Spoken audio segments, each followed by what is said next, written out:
teknik learning, dan sekarang juga ada berbasis OB ya. Nggak tahu kalau di sini udah OB masih kurikulum merdeka ya, tetapnya udah OB juga, berarti tentang produk, berbasis produk. Jadi di sini juga kita mau menjelaskan tentang bagaimana sih pembelajaran yang aktif dan inovatif.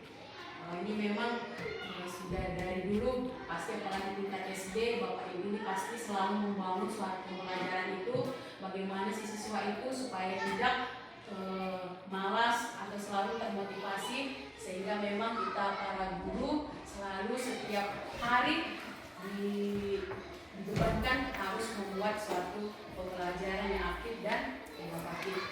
Jadi sebagai latar belakangnya ini, sekarang memang ditekankan di mereka ini pasti sudah kita kenal dengan istilah literasi numerasi, dan juga soal-soal kita pun baik itu dalam bidang studi matematika maupun dan sebagainya terkait dengan pentingnya literasi dan numerasi.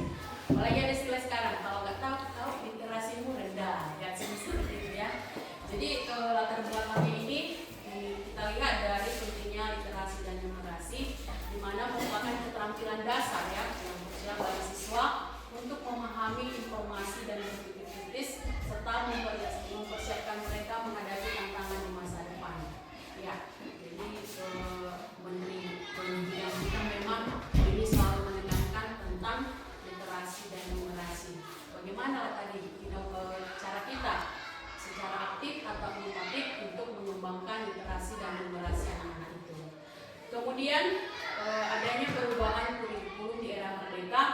Kurikulum itu menekankan pembelajaran yang lebih fleksibel ya dan relevan, memberikan ruang untuk inovasi dan pengembangan keterampilan yang dibutuhkan dalam kehidupan sehari-hari atau PBL ya, nyata. Jadi kita pun sering juga ditekankan membuat contoh penuh pada anak-anak, lagi nggak boleh di negara.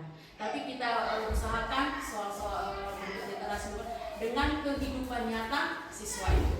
Jadi nggak boleh salah-salah ya, seperti dulu harga kue Rp1 nggak ada lagi seperti itu. Jadi kan dengan nalar logika ya kan, supaya siswa itu mampu memahami apa yang kita inginkan dari soal tersebut. Jadi tujuan pelatihan ini Bapak Ibu, yang pertama pasti untuk meningkatkan kualitas pembelajaran. Dengan tadi kreatif dan inovatif, pasti ini untuk memberikan guru pengetahuan dan keterampilan yang diperlukan untuk menciptakan pengalaman belajar yang lebih efektif dan menyenangkan bagi siswa. Kita pun senang ya kan kalau disenangi siswa, datang kita senang lupa. Tapi kalau kita nggak datang, kita nggak datang mau udah sedih kali ya. Tapi pokoknya kita dicari ya kan, ya nggak datang ibu nggak enak lah, nggak datang ibu nggak enak lah. Misalnya seperti itu.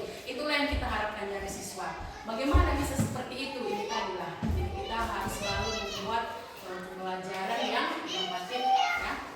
Artinya ini juga mendorong kreativitas guru. Saat ini memang begitu banyak kali ya tuntutan kepada kita gurunya, walaupun perbedaannya sekian-sekian kita terima ya. Dengan pelatihan ini diharapkan guru dapat mengeksplorasi metode pembelajaran yang inovatif, meningkatkan daya tarik pengajaran dan memperkaya proses belajar mengajar di kelas. Sebelumnya kita ke definisi dulu, jadi mungkin nggak hal baru lagi, kita hanya mengulang aja nih Bapak Ibu. Apa itu pembelajaran aktif? Kita lihat dari karakteristiknya. Jadi karakteristik dari pembelajaran aktif itu mencakup keterlibatan siswa secara langsung dalam proses belajar, kolaborasi antar siswa, serta penggunaan metode yang mendorong berpikir dan kreatif. Kalau sekarang memang diperlukan itu nggak boleh lagi seperti dulu, guru yang di depan berbaris lagi siswanya ya kan. Kalau di sekolah memang sekarang sudah banyak model kursinya itu ada dibuat yang lingkaran gitu ya Bu. Jadi sekarang kooperatif ya, berdiskusi, berkelompok. Artinya bagaimana lah kita harapkan menjadi student center, jangan lagi teacher center, tapi bagaimana lah si siswa itu aktif baik dirinya sendiri maupun mereka bisa berkolaborasi dengan teman-temannya. Seperti itu artinya untuk sebaya itu yang kita harapkan. Karena kadang kita kan kalau dengan sebaya lebih paham kadang gitu ya. Itu yang mau kita ciptakan. Memang ini dari dulu sudah ada ya ini, cuman pelaksanaannya ya sekarang yang kita lakukan. Manfaatnya ini jadi dapat meningkatkan motivasi siswa, memperkuat pemahaman konsep dan mengembangkan keterampilan sosial serta komunikasi yang penting untuk kehidupan sehari-hari. juga selain dari kemampuan kognitif si siswa itu juga terjalin juga dengan keterampilan sosial. Artinya juga di sini ketika kita tadi menciptakan si siswa itu dengan bentuk kooperatif, berkelompok, itu juga artinya menciptakan keterampilan sosial. Jadi mereka belajar bergaul, ya kan, belajar memahami temannya, seperti itu ya. Dengan secara tidak langsung kita juga menciptakan mereka untuk meningkatkan keterampilan sosial mereka. Jadi ada yang pendiam,